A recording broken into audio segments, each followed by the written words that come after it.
Good morning everyone, guess what I got my hands on? This is the DJI Action 4. Super excited to be testing this out today. I kind of got a love-hate relationship with action cams because obviously, you know, they're great because you can do a lot of stuff with them and they're super light and super small, but obviously some of the footage can really fall apart as soon as you get into especially low light. But I've seen some great reviews on this, so I'm super excited to be testing it out and seeing what we can get from it. It's a beautiful rainy day here in London. It's gonna rain non-stop, so I'm gonna head out to Hampstead Heath for a nice little bike ride, test out the stability, test out some of the audio, see how the picture looks overall. That should be great. First I've got to fix my bike, so let's do a little time lapse on this thing while I'm fixing my bike. If it's love, I want everything. Touch my soul, touch my heart, don't judge my mental. They told me that life is simple, been real since Papa Pimple. I started out in the rent. All right, let's get moving. Presidential, speak once and listen twice. They told me that less is simple. I'm observing in the room, I'll be flying all on the wall. Open mouth conversations, I leave you all in some awe. Cutting through the noise, I'm hoping I leave a scar. If you don't. So there you go, what did you think of that footage? Looked pretty incredible, right? And you know, that's obviously the amazing thing about an action cam is, you know, you can take it anywhere with you, throw it on your bike. You know, the stabilization is going to be incredible. You can take it diving with you, I think up to 18 meters this one without needing a case. So, you know, that's pretty incredible. And I want to make this kind of video as kind of vloggy as possible, so I'm gonna try and use the audio as much from the Action 4 as possible. I've got a little mic on me here, but that's basically just for backup. And I want to do this because before I went traveling to Southeast Asia, I didn't know where to take my big camera or not, because everyone said, oh, you can be traveling, it's gonna get stolen. So I was really just gonna take my GoPro Hero 11, but I was always a bit like, is the quality kind of gonna be good enough? You know, I was always, obviously being a, you know, pre-camera enthusiast, I always wanted my vlogs to look as good as possible. God, it's getting chilly out here. I always wanted my vlog to look as good quality as possible, so I was kind of really torn between taking a GoPro and my big camera, which is why I was actually pretty excited about the Action 4, because obviously it shoots 10-bit color, it shoots log. Obviously the GoPro's got a flat profile, but you know, I think it could be flatter potentially. But the thing is with action cams, for some reason the quality, I know obviously it's because the sensor is so small, the quality just, you know, it just seems to be lacking a little bit, and especially when you fall into like a bit of a dark place, not mentally, like, you know, go with the camera. You know, as soon as the ISO just goes a tiny bit high, it just, the image just completely falls to pieces. And to me, it becomes pretty much unusable. But I saw some footage of people using the Action 4 at night, and it actually looked half decent. But having said that, I did do a cycle home last night, and I used the Action 4 to see what it would look like in the night. And I'm gonna cut some of that footage in there now so you can just see what it looks like.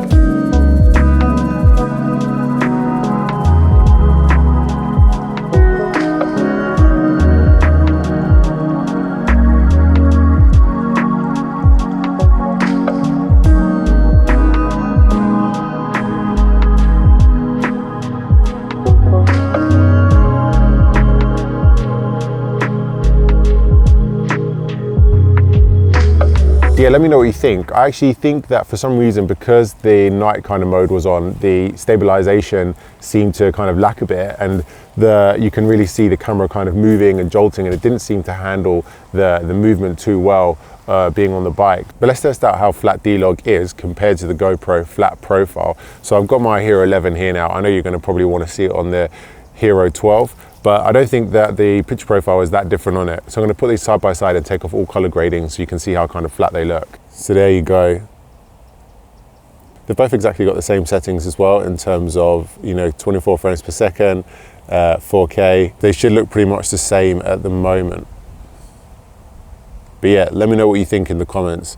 Which one do you feel is a bit flatter? Which one do you kind of like the look of more? Yeah, I was super excited about this thing because I would love to have a, you know, an action cam in my pack that I use far more than my GoPro. I just feel a bit like if I get my GoPro out and start using that, there's going to be a massive dip in quality inside my footage. There's some videos I filmed even a week back where I used the GoPro for just some small parts, and I felt like I could really tell a difference when, you know, when I was using the GoPro. Obviously, I think that majority of the viewers don't really care that much. A lot of them are just going to be more interested in the story and what I'm talking about. But, you know, for those people out there who are real camera enthusiasts, and like me, I really care about the quality. The GoPro, for me, kind of just doesn't seem to cut it a lot of the time. So I'm quite interested to see what this is going to look like, you know, in between shots of my A7 IV, and see how well it kind of blends into the shots of that. So let's talk a bit about the exterior of this thing. So as with the GoPro, it's got the kind of quick buttons on the side. If you just press like the record button on the top, it just turns on and starts recording, which is pretty much the same as the old GoPro used to be, or they still are. And also then if you press it off again, it has this actually cool thing there where it tells you the camera's going to go off unless you slide it up. So that's pretty useful as well. It also has the on button on the side like the GoPro as well. So that turned on really quick. One thing I would say though is obviously I've been recording on this thing for, you know, maybe about an hour now this morning, and it already seems to be gone down about half the battery. I think the GoPro battery lasts a tiny bit longer, it feels like, especially the new kind of white ones. Well, they've been out for a couple of years, the GoPro ones. Another really cool thing about this though, it's got this really cool outside case that you can kind of slide the camera in and out of. And I think this case just basically gives it a bit more, obviously, like durability, but it probably doesn't need it anyway. But it's also for, you've got this great little mechanism that's run by magnets on the side and a few clips here. I'll show you this a bit closer in a second. And you can basically just clip it on and then push it on a bit, really quick release basically, and it stays on there. And the case basically has that, but on the side. So if you want it on portrait, oh, that doesn't, there you go. You've got to make sure it's clipped on safely. If you want it on portrait, then basically you can just clip it on really quickly and easily. So that's great if in case you want to be recording portrait or landscape kind of videos really efficiently and quickly. So let's look at the inside of this camera. You can turn it on by obviously holding down the side buttons. It turns on really quick actually. And then if you push this button here, you can just see your settings of what you want. So you've got 4K, 16:9, 4K 4:3. This is not like the GoPro there where you have the 8:7 kind of format. I think that's why they allow you to attach something on the side if you want to go portrait. 4K can go up to 120 frames per second, which is amazing. I actually kind of, you've got all your settings in here in terms of white balance, exposure, your color grade. There's a few things. It's actually not that many things you can choose from. It's quite a basic kind of camera, which is quite nice. But I actually prefer the layout of the GoPro. I feel like this kind of thing here, being quite into kind of design and the way things quite look, I actually do prefer the look of the GoPro. And then obviously you've got your settings here, so you can go into slow-mo, time-lapse, obviously your normal camera, and then a custom kind of preset. You can have custom presets as well, so you can skip through them if you like, in terms of one for slow-mo and one for 24 frames per second. It's also the same with the GoPro in terms of having rock steady or horizontal balance. I actually find I'm using that quite a lot, especially when you're on like a bike or something like that. You can really lock it in place and it doesn't move around. I actually want to talk a bit more about horizon lock, because if you've never used an action cam before, this is an amazing setting where basically, see I'm recording now, and if I turn the camera, I'm turning the camera here, but actually the horizon is always the same. And this is incredible for if you're riding on a motorbike and, like, you know, if you're swifting from side to side, the camera will always just stay up straight. It's an incredible feature actually, and I found when I was going around Southeast Asia and I was on, you know, motorbikes quite a lot, I always had this on, and it literally just, I don't know the technology inside of how it actually works, but it's quite incredible actually, because yeah, it makes your footage look so steady no matter how the road is moving. Incredible technology in there. Started out hopeless, start touching road, now I'm over focused. Now my flow the coldest, I mean that shit, then I ain't just trolling. Pocket full of green, ain't got enough, I ain't got enough. Need that baby money till my niggas lifting bottles up. So I'm in a pretty busy place right now, and I thought I'd come here to test out the audio, see what you think, if it's quite clear, if it kind of picks up my voice. I'm literally in the middle of a square with cars all around, like in the middle of a kind of a roundabout. So yeah, how does it sound? Can you hear my voice pretty clearly? Let me know. I'm also here because I really want a coffee, so let's go grab one. So you can see it's getting a little bit darker now, and GoPro I feel would normally struggle in this light, but we'll see how this kind of cracks on. Whip, I got a rocket, I'm looking like Hakeem. Elijah want me, I wonder what y'all seen. Me, myself, and I, self-efficient, I'm too extreme. Took the road, less travel, them lights, it's all green. Hold up. So it's actually pretty dark in this room, and I just tried to film the outro on the Action 4, but I just went and reviewed the footage, and actually it's pretty much unusable.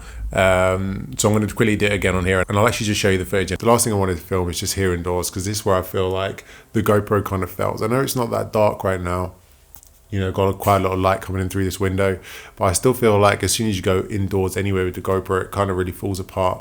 But from the reviews I've seen online, this thing kind of seems to be a lot better in that kind of way. So right now you can kind of see, I'm just indoors, how does it kind of look? But some of the points I kind of made was basically when I was riding on my bike at parts, and you know, it was getting pretty shaky. The footage seemed to be really shaking a lot as well.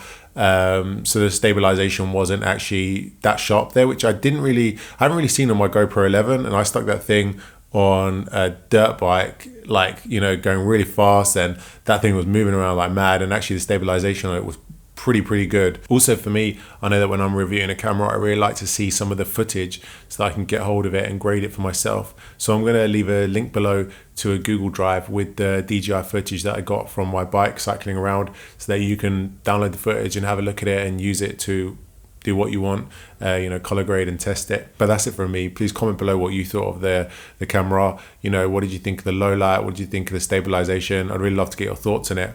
I see a lot of people saying that this is smashing GoPro out of the water. Kind of an interesting mix, because as I said, I feel like the stabilization was not too great at some points. But yeah, let me know your thoughts. And until next time, please like, please subscribe, and thanks a lot.